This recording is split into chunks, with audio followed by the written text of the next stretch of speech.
The International Conference on Primary Healthcare, held in Alma-Ata in 1978, organized by the World Health Organization, strongly reaffirmed that health is a fundamental human right and that the attainment of the highest possible level of health is the most important worldwide social goal. It also prompted action in many other social and economic sectors in addition to the health sector to reach this goal. The conference also set a goal of achieving health for all by 2000 AD. 2000 AD has come and gone. While the health for all goals has been marginally achieved, in many areas there exists a widening gap. The process of globalization, liberalization and privatization, which began in the 90s, further widened the gap and led to commodification of healthcare. The commodification of healthcare led to non-affordability of quality healthcare and out-of-pocket expenditure for millions, which has become the second main reason for poverty in our country.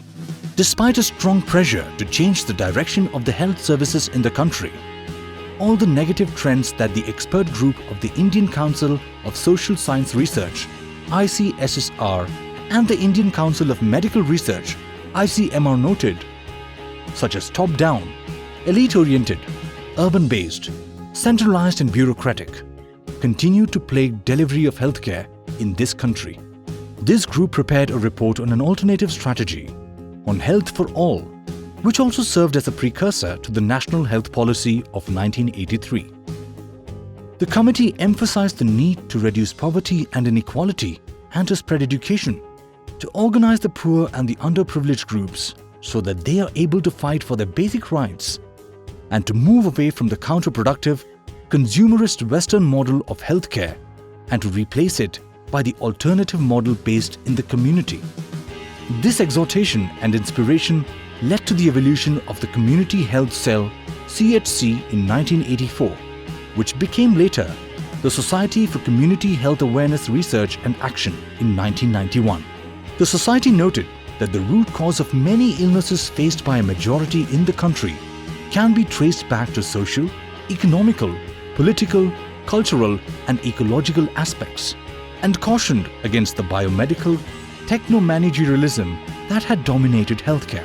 This situation raised the need for a community-based approach to health and for a larger critical mass of people to work on equity-oriented community-led process, which became the objectives of the society.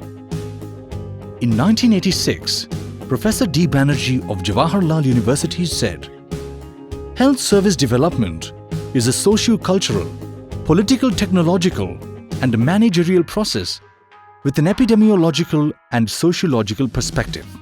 This was later further endorsed by Professor Geoffrey Rose, an eminent epidemiologist of London School of Hygiene and Tropical Medicine in 1992, who said, "The primary determinants of disease are mainly economic and social, and therefore its remedies must also be economic and social. Medicine and politics cannot and should not be kept apart." Both these further inspired the society to evolve a new community health-oriented paradigm of action. The need for community building was essential, since community is being distorted by development.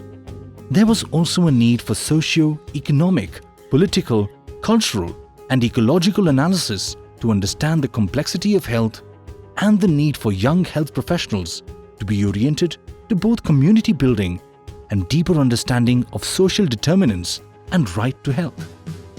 Thus, the Society for Community Health Awareness Research and Action, which began a community health exploration in 1984, evolved a Community Health Learning Program (CHLP) in 2003 to prepare young professionals to be responsive to all those unmet needs, to build community, to act on social determinants and community action in health, and to build a countervailing power from below to make health policy more people-oriented. CHC and Sochara have innovated with different approaches to community health, and after 2 decades of working like this, we thought we would develop a program for young professionals, young persons who are enthusiastic to work